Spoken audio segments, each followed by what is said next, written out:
Hello and welcome to the Masters of Swimming podcast, available on all the major podcast platforms and on YouTube.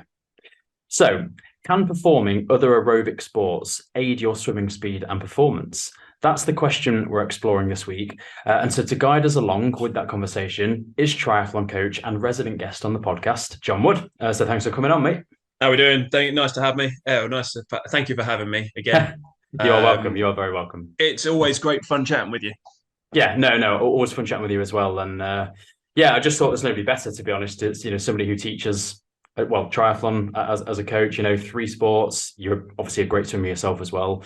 And that's kind of why I got you on, really, because the two obvious sports that spring to mind when I think of other sports to kind of age of swimming, the two that always come to mind are like running and cycling for me. I'm sure there's other sports that we'll cover as well, but I want to explore the concept of aerobic sports generally. So what I don't want to do is talk about strength work in the gym, because Yeah. we all know that age of swimming, and that's sort of a different subject, really.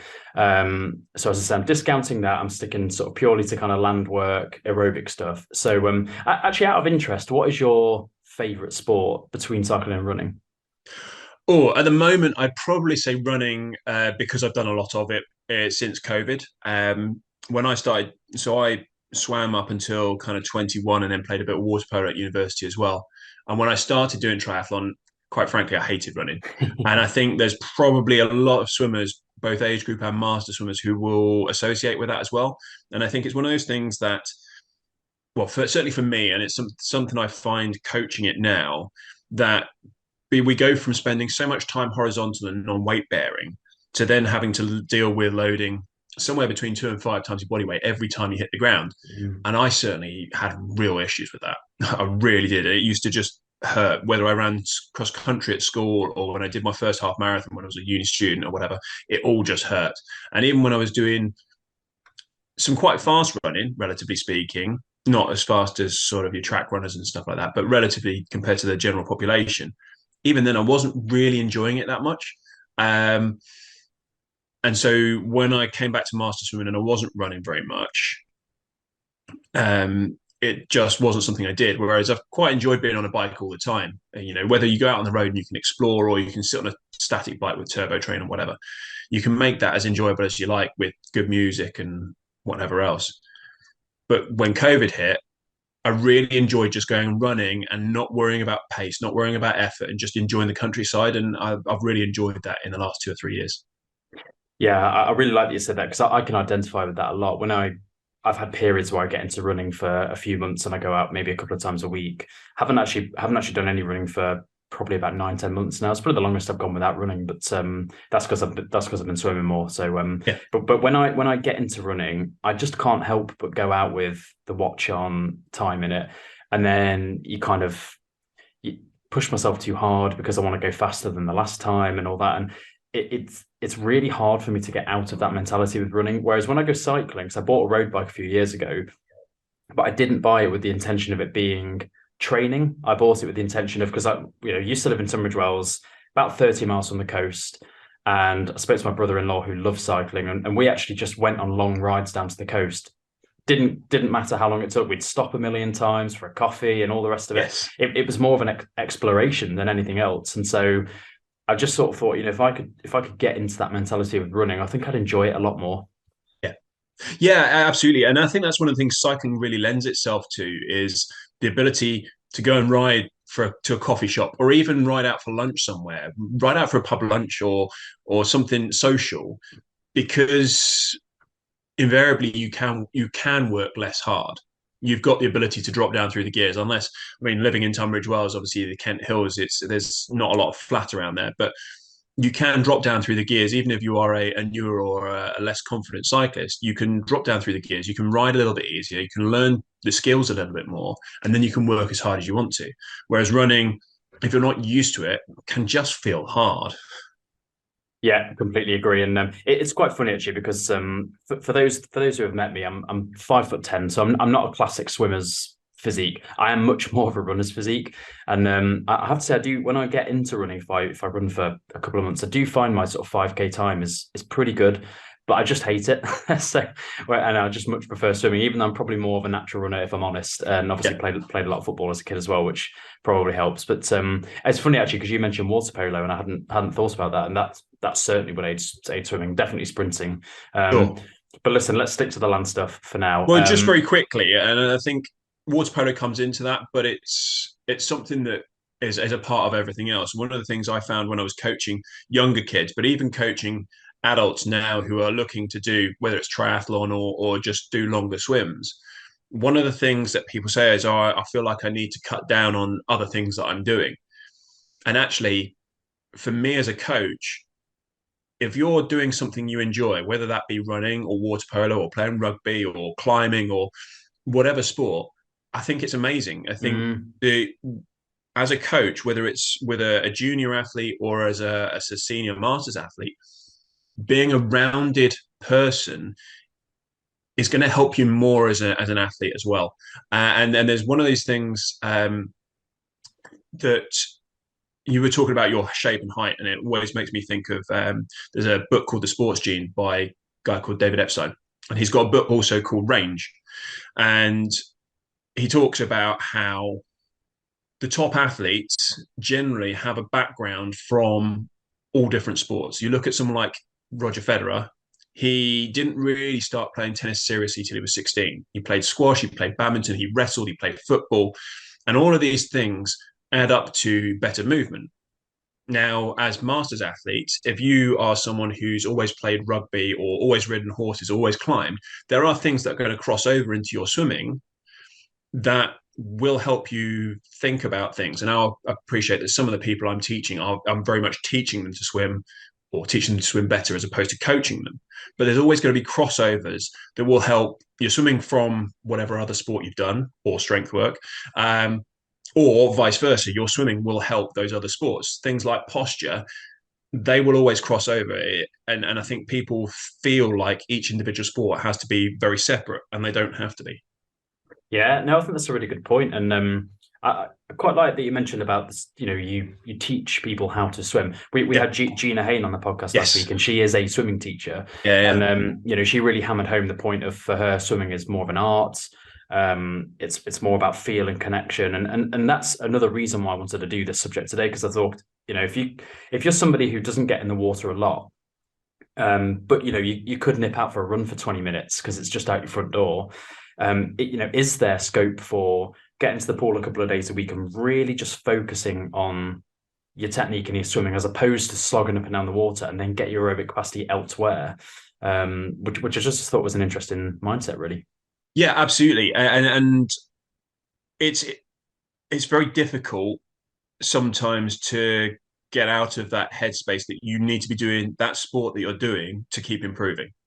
And you know, the famous example, I suppose, is Mark Foster sprinting at Olympic level. And actually, I mean, when I went to Bath Uni, so he was coming up to the end of his career at that point, or certainly his senior career, and we barely saw him in the water.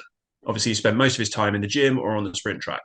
Now, on the sprint track, he's only ever doing 10, 20, 50 meters, possibly it's like 60 or 70, but he's not doing that long.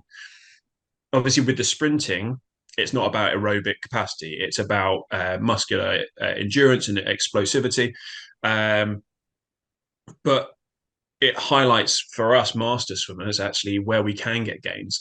I think it very much depends on what your events are. So if you are a 50-meter sprinter or a 100-meter sprinter, you know, going out for a run is going to be useful. But actually doing those shorter sprints is probably more useful to you than trying to slog your way through a 10K, especially if you're not enjoying it. Whereas if you're looking at 200s, 400s, eights, and the rare 15s that we get as master swimmers, actually, most of what you need to do, you use the word aerobic, is running at a low effort. And that's the reason I think for a lot of people that running is not enjoyable because we come from the water where we're used to being able to go, right, okay, I know what a 145 per 100 easy feels, or 130 or 120, or I know when I'm working hard, I can do 110s or whatever. Mm. Whereas you go out and run, and it's either stop and not go anywhere, or it's go and it's instantly out of breath. Mm, And it's learning to have those different gears. And what I find teaching and coaching the swimming is it's people coming the other way. You know, you get someone who can run a 1:30 half marathon, which is pretty decent, mm, but they can do their easy. So that's just under 7 minute miles. But they can do an easy run at 9.5 minute miles.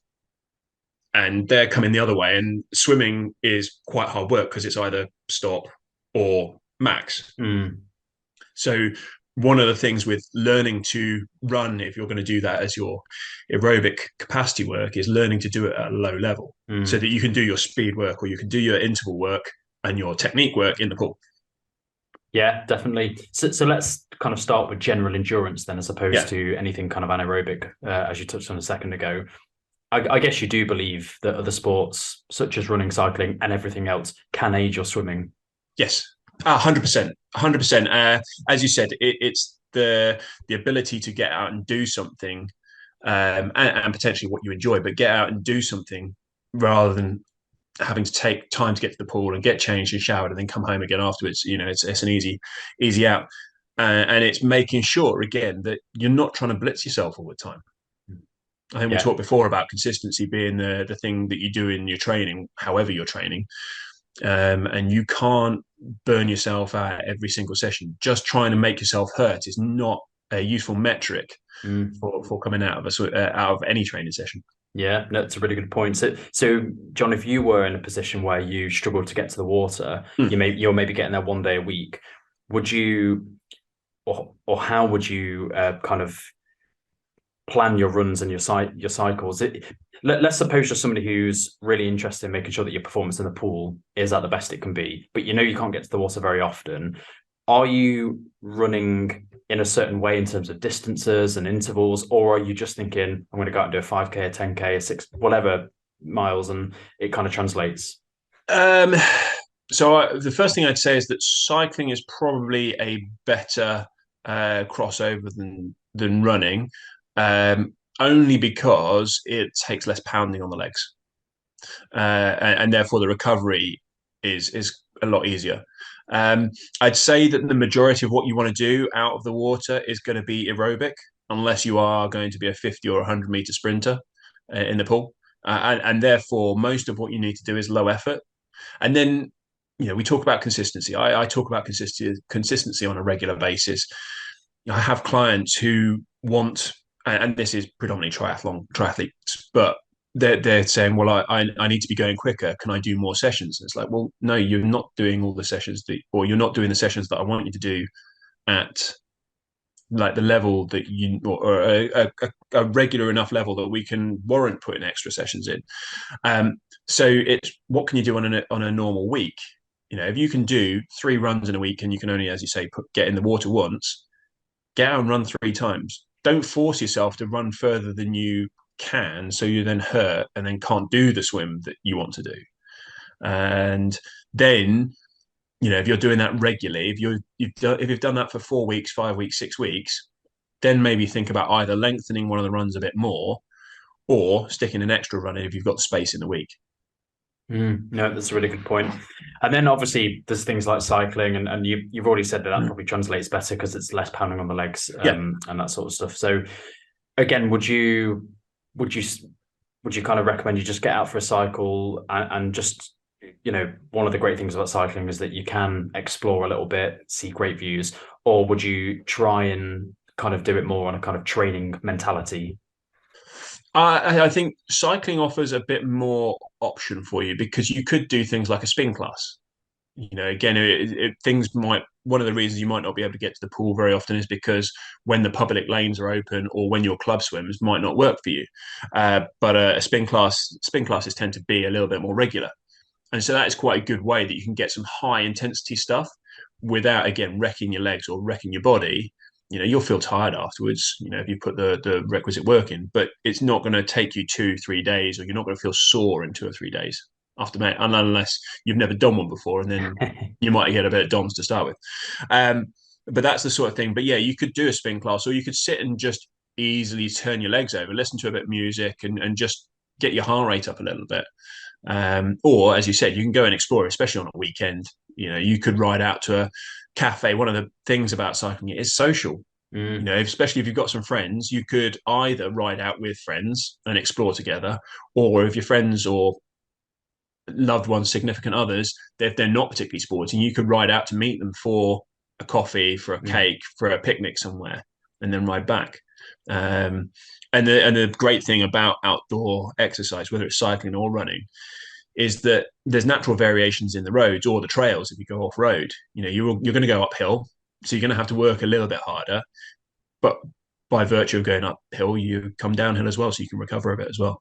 it's very true. I'm glad you mentioned spin classes because that's what I wanted to get onto next. Not specifically spin, but so the leisure centre where I go, and this will be the case for lots of people who are members of a gym or a leisure centre somewhere, is that there are lots of exercise classes. So Yes. you've got spin classes, you've got step classes, you've got Yeah. all these different kind of body pump and all Hmm. that kind of stuff. Again, same sort of question.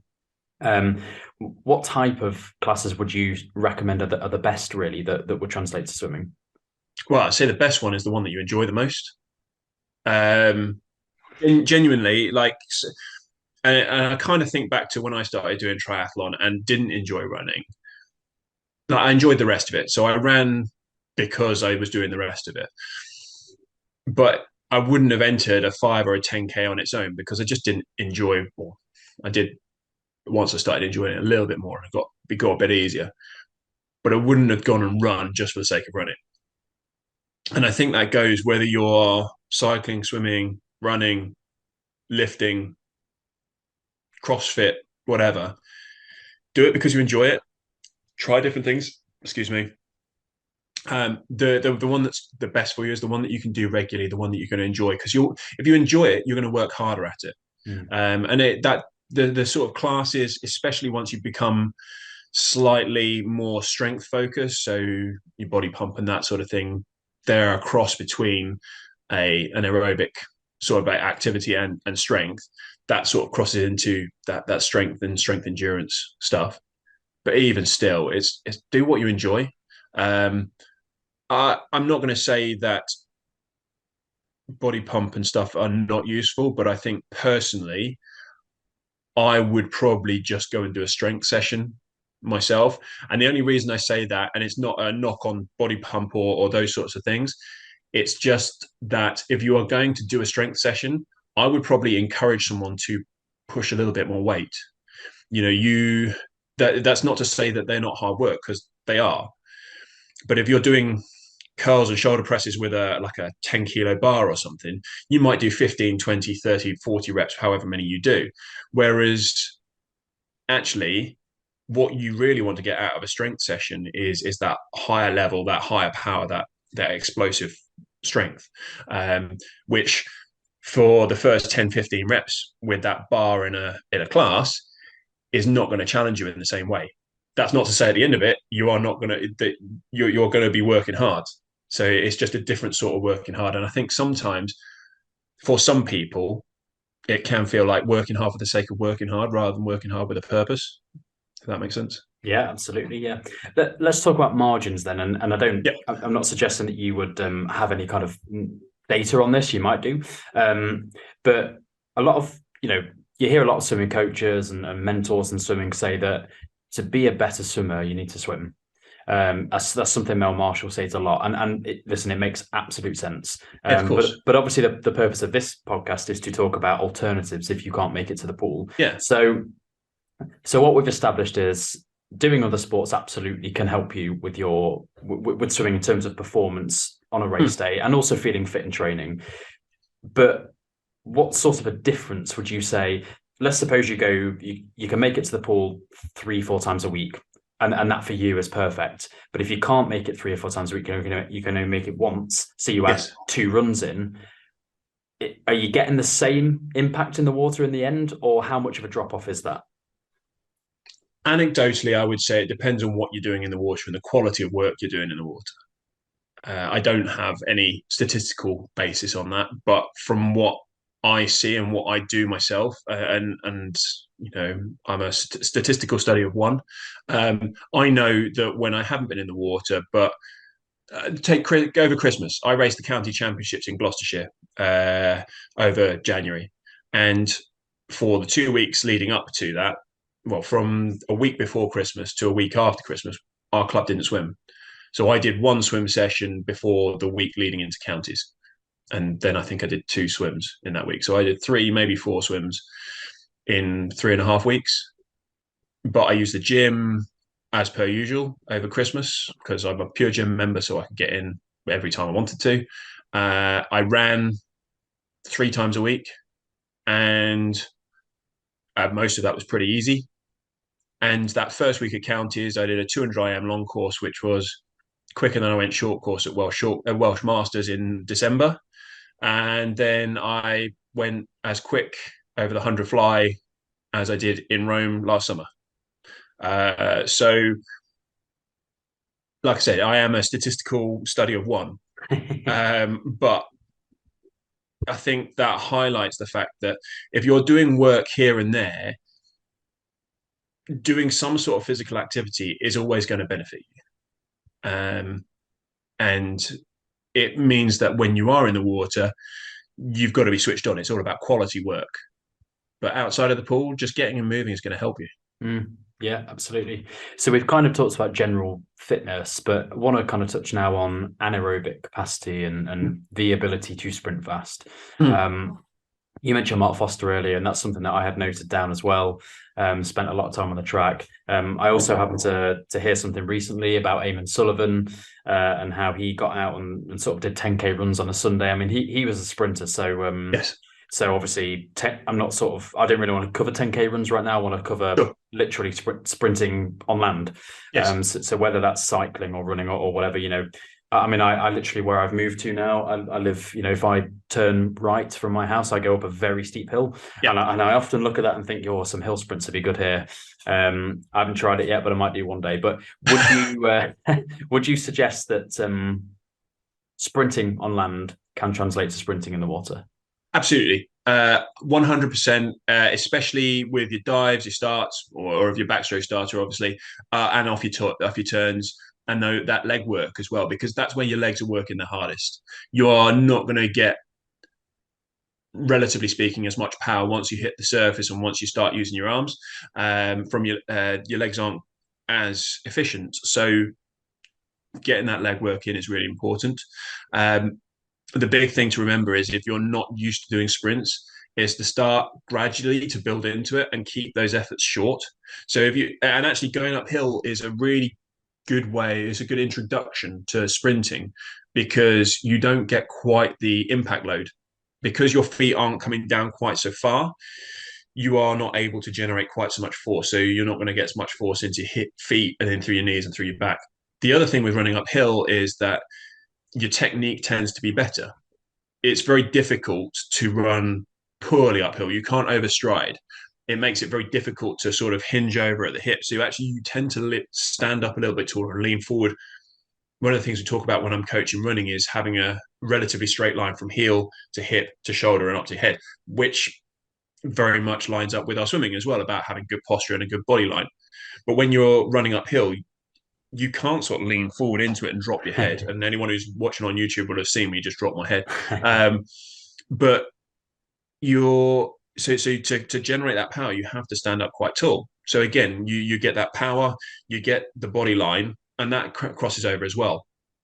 And so if you are going to do a hill sprint, let's say, you probably only need to do 30 to 45 seconds at a time, and then just walk or jog your way back to the bottom. And again, if you're not used to doing a huge amount of running and certainly not a huge amount of sprinting, you probably don't need to do more than 6 or 8 first time round. And actually probably use those first couple, like do a bit of a warm up first. Don't go in and try and sprint having not warmed up your legs. But you probably use the first 2 or 3 efforts to build in and find your effort, and then probably do another 5 or 6. And that's probably enough to start with. Yeah. And you'll probably start noticing a benefit pushing off the walls within 3 to 4 weeks.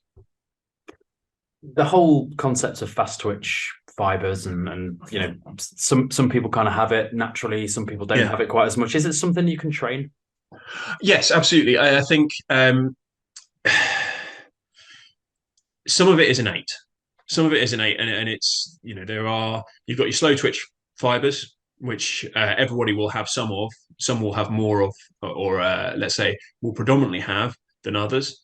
and then you've got fast twitch 2A, fast twitch 2B, and then 2C or 2X, depending on which way you look at it. And that's your various levels of uh, fast twitch. So some will have like the really fast stuff that really only fires particularly well for 10 seconds, 10, 15 seconds. And the other side of it is the kind of almost your strength endurance. And it everyone's got some of them. So everyone's got some of all of them.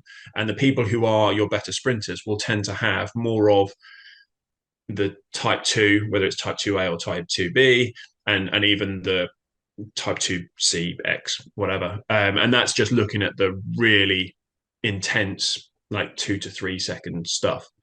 Um, but then by training, whether you are doing your strength training or you're doing sprints or even team sports, playing football, playing tennis, playing rugby, playing netball, whatever, those are sprints.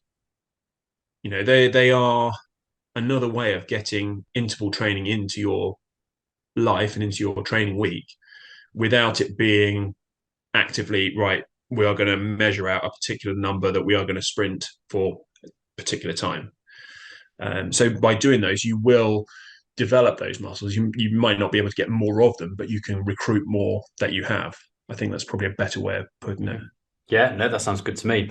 You mentioned earlier over Christmas when you raced, having not swam that much. Have you generally found in your sort of master's career that even if you're not in the water quite as much, you because of I guess your job and the fact that your passion is keeping fit and Yes. athletic, have you found that generally you've always swum well because you've always been moving, regardless of whether that's in the pool or not? Yeah. I think the times where I struggle are when I've not been in the water at all. Uh, Most swimmers, I would say, most of us who master swimmers who've been in and around the water for, let's say, a couple of years or more, will understand what it feels like to be out of the water and lose that feel or the contact on the water, or those soft skills, things like breakouts. You know, a strength of mine is my underwater kick, and I, especially off the start, I'll come up at best part of 15 meters, and I know that when I've been out of the water for a time, when I come to break out, I'm always breaking out half a stroke or half a kick early. So it's feeling like I'm swimming through treacle. And it's those skills that I struggle with as opposed to the power and endurance. Yeah, no, I'm so glad you said that really, because that sort of vindicates what we're talking about. That Yeah. it's more about the feel, it's more about the skills as opposed to the anaerobic or Mm. anaerobic capacity. Would you say that if you're somebody who's got because I'm really fascinated by the meters in the bank sort of Yes. concept of over a lifetime. It translates in lots of other sports as well. You see athletes that are able to go on for a lot longer into their careers, into their late 30s, competing at the highest level because they don't have as many miles in the bank as such. Yeah. Do you think that miles in the bank is something that can help in this instance? I.e., if you've got just so many meters of swimming in you, if you then have periods where you can't swim as much because of what you've built up over the years, that can actually help you as well. I completely believe that. My old coach when I was growing up referred to training as putting money in the bank. And then your taper time was being able to take the interest from that. So you reduce your amount, you I love reduce that, your by the effort. way. I love that. Yeah, it's and sometimes even I forget that, you know, and sometimes my coach reminded me of that going into Italy, because we weren't able to get in the water quite so much. So again, I suppose that's another kind of relevant period where for 3 weeks, 3 4 weeks up to Italy, I was only able to get in the water twice a week if I was lucky. So I was running and I was using the gym. Um, but yeah, you are taking that interest out, and there is such people make comments about muscle memory, but fitness is a learned thing as well, and that's why when if you've got someone who's been training for years and years and then takes time out of the water, yes, you are going to lose fitness after 2 3 4 weeks or months, and it's hard to get started. But once you get started, that comeback is infinitely easier because you've already got a ceiling to work up through. You're not trying to push a ceiling that your body's never done. So someone who's never been fit or healthy or trained is going to find it far harder to push their limits for want of a better term, than someone who has already done it. And that doesn't mean that it then becomes easy to get to back to where you used to be, but actually a large part of that is a bit, I suppose, a bit like a battery or capacitor. You get that curve, that initial increase actually goes up quite quickly because your body goes, oh, I've done this before, I know how to do it, and so quickly makes those connections. Yeah, no, absolutely. So the final kind of part of this conversation that I want to go into now is forget aerobic capacity, forget anaerobic capacity. There are other sports that you can play, such as like games, racket Yep. sports, ball games, all that kind of stuff, where it might, or even something like cricket. Yep. You're hardly moving really in terms of you're not striding your legs out, Yeah. um, but you are still using your body, and Yes. so your reaction skills might have to be good. You're twisting and turning, depending. You might be a dancer, for example, or something like that. Mhm. Again, do you think that those kind of things can still aid your swimming as well? So more the I can't even think what the term is now, but just the way that you have to shift and move your body as opposed to just striding it out. Kinesthetic awareness is probably the word I'd use. So your body's awareness, especially to its surroundings, and this is something I suggest to people during an off season. If I've got, again, majority triathletes or long distance athletes of some sort, runners and cyclists, during the winter, tend to suggest taking time off, and then before we get back into normal training, my suggestion is always to go and do something different. I refer to it as play or just going and having fun, but it's not training. Um, so I learned to row 10 years ago. I've got clients who climb. In fact, a couple of the swimmers I train with climb. And again, it comes back to what we were saying earlier about the crossover between different sports. Things like posture. You know, that makes a difference. When I was sitting in a boat, you get a lot of swimmers, high level age group swimmers go into rowing because they tend to be a bit taller, tend to have longer arms and everything else, and all the strength comes from your lats. And one of the things I found learning to row was it was very like swimming. That connection with the water. You want to hang through the blades. Your arms are nice and long out in front, and you can feel that pull through the blade, like stretching your lats out as you drive your legs, which is then very similar to the feeling you get when you deadlift if you do the strength training. But then if you go to climb, you want to keep each of your individual joints want to be, or parts of your body need to be fairly straight. So when you reach for a hold, you want to reach up as far as you can and keep the arm long, and then drive up through your leg to get up to that next point. Not that I know much about climbing, but I've done a couple of lessons, having got over a bit of a fear of it. Um, Similar with horse riding or other those ball sports. You talk about cricket. You don't hunch over if you've got a bat in your hand. You're tall from your hips to your shoulders because that gives you that solid base, so that when you step forward to play a shot, you're in a place where you're going to hopefully direct the ball where you want it to go. So all these things cross over, and absolutely that then crosses back over into your swimming, even if it's not a direct comparison.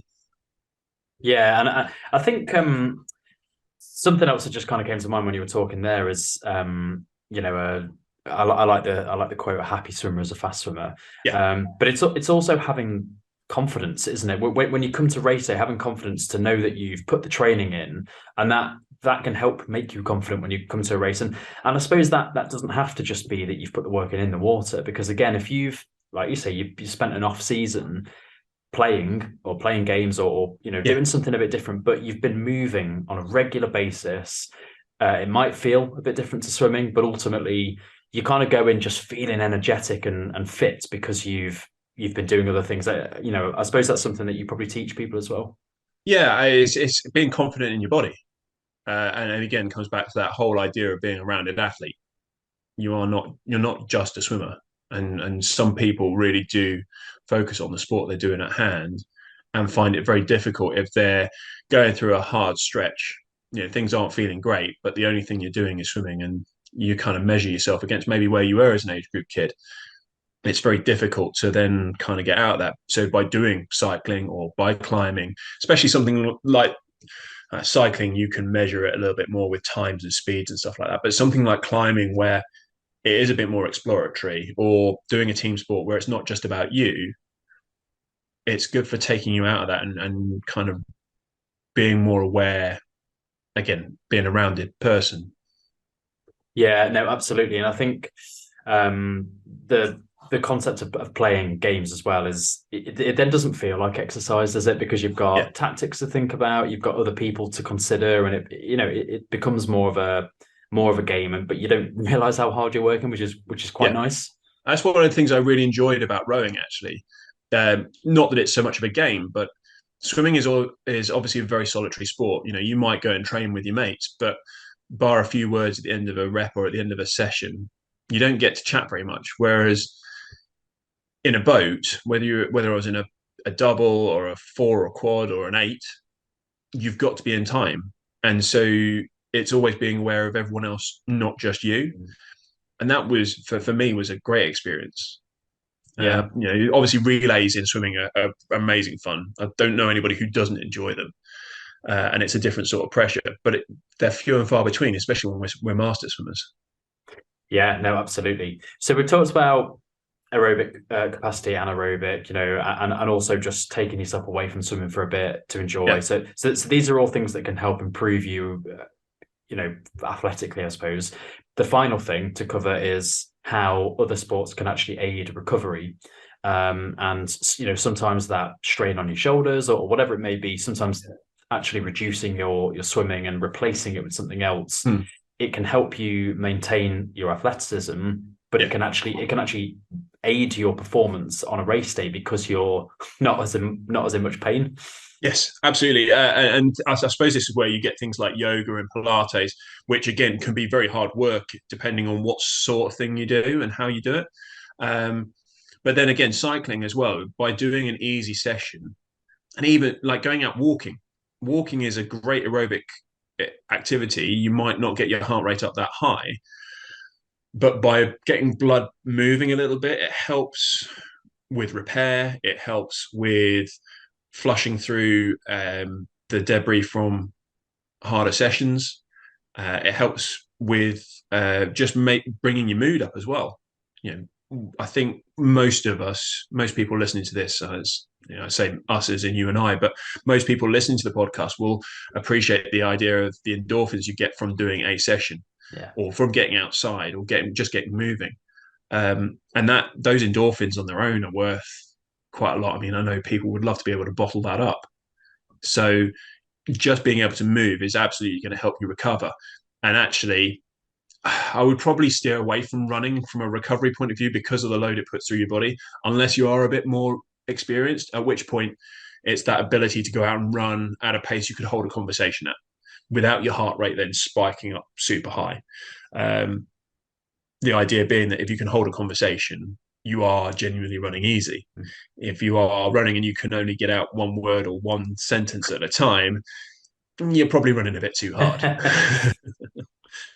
No, absolutely. Well, I thought it was a really interesting conversation actually, and I myself, I'm in a really good period at the moment in the water. I'm in there Mm, lots consistently, but there will come a time where that has to change because life takes over and other things start to happen, and just knowing that you can switch it up a little bit and yes. and not suddenly fall off a cliff is a really good thing to know. Yeah, especially as you've obviously only recently moved. That's obviously been something for you to find your routine. And we say, pool times can be an absolute pain, especially if you're not swimming with a club, or even if you are swimming with a club. Sometimes the times just don't work. No, absolutely. Well, what's your current program at the moment in terms of how often you're in the water and doing other things? I'm aiming to be in the water 3 times a week. That doesn't always work because I'm working a lot with and so I'm up in London or seeing my partner. Um, and so running's an easy one. Come back to that because I can take a pair of shoes wherever I am. And to be honest, even if I go away, if I go on holiday, sometimes it's quite nice because I like having a pair, like being able to explore somewhere. You said about cycling being a really easy way to explore somewhere, even from home. Last year, I went to Croatia, and on the last morning, I got up for sunrise because it was ridiculously hot anyway. So getting up before sunrise, before it got too warm, and actually go and explore for a half hour, 40-minute run was a really nice way of doing it. But yeah, trying to do 2 to 3 swims a week, depending on the week, 2 to 3 runs, and then my gym sessions are my kind of non-negotiables because I can do them again. I can do them wherever I am.